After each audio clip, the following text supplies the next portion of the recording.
2022 is Palestine. ইতিহাসের নতুন অধ্যায় লিখল ফিলিস্তিন। প্রথমবারের মতো মিস ইউনিভার্সিটির মঞ্চে অংশ নিতে যাচ্ছেন এক ফিলিস্তিনি প্রতিযোগী। তিনি হলেন নাদিন আইয়ুব। দুবাই ভিত্তিক ফিলিস্তিনি সুন্দরী। আগামী 21শে নভেম্বর থাইল্যান্ডে শুরু হতে যাওয়া মিস ইউনিভার্স 2025-এ ফিলিস্তিনের প্রতিনিধিত্ব করবেন তিনি। নাদিন বলেছেন, আমি গর্বের সাথে জানাচ্ছি, এবার প্রথমবারের মতো ফিলিস্তিনের প্রতিনিধি হিসেবে মিস ইউনিভার্সে অংশ নিচ্ছি। এটা শুধু কোনো সৌন্দর্য প্রতিযোগিতা নয়, বরং সত্য বলার মঞ্চ।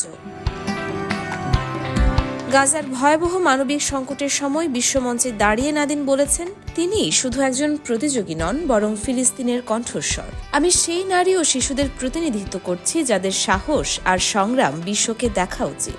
নাদিন মনে করিয়ে দেন, ফিলিস্তিন কেবল কষ্টের প্রতীক নয়, তারা আশার প্রতীক। জন্মভূমির প্রতি ভালোবাসা এখনো অটুট। 2022 is Palestine. 2022 সালে মিস প্যালেস্টাইন খেতাব অর্জনের পর থেকেই তিনি হয়ে উঠেছেন নারী ও শিশুদের পক্ষে সোচ্চার কণ্ঠ।